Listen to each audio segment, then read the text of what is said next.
네, 지난 2011년 영국 런던에서 대규모 폭동이 있었죠.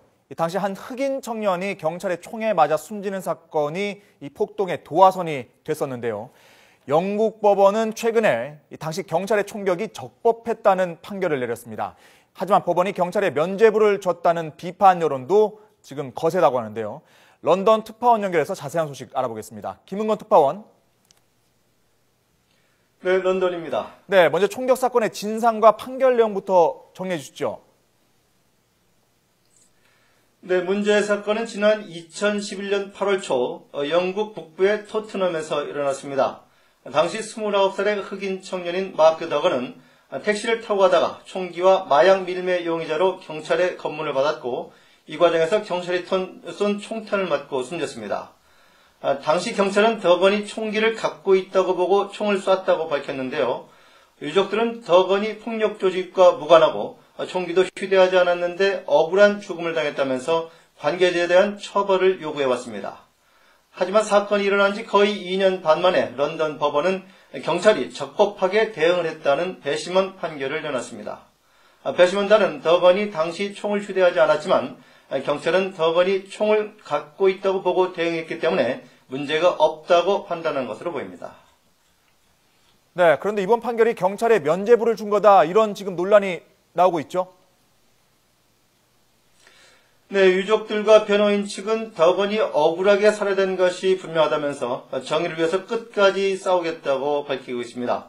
많은 인권운동가들도 이해할 수 없는 판결이 나왔다면서 배심원단에 대한 신뢰가 땅에 떨어졌다고 비판했습니다.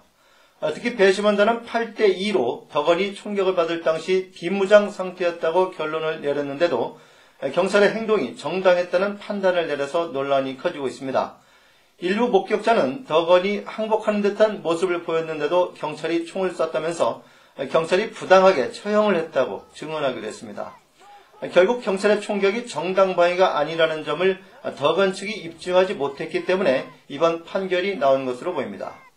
하지만 흑인 이주자가 많은 토트넘 지역을 중심으로 법원이 흑인에 대한 경찰의 차별 대우에 대해서 면죄부를 준 것이라는 비판이 나오고 있습니다. 네, 지난 2011년에는 사건 직후에 대규모 폭동 사태가 일어났는데 지금은 그런 조짐은 보이지 않고 있다고요? 네, 그렇습니다. 토트넘 지역 주민들은 이번 판결에 대해서 분노를 감추지 못하면서도 일단 사태 추이를 지켜보자는 분위기입니다. 특히 더건 유족이 법적 투쟁을 계속하겠지만 시위나 폭력은 자제할 것을 촉구하고 나서면서 이전과 같은 폭동이 일어날 가능성은 낮아 보입니다.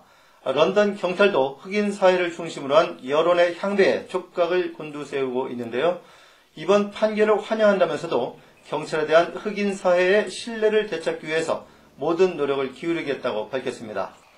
지난 2011년 당시에는 런던 북부를 중심으로 버밍엄과 리버풀 등 잉글랜드 도시 곳곳에서 시위와 약탈이 이어지는 등 극도의 혼란을 보이기도 했습니다. 지금까지 런던에서 YTN 김은걸입니다.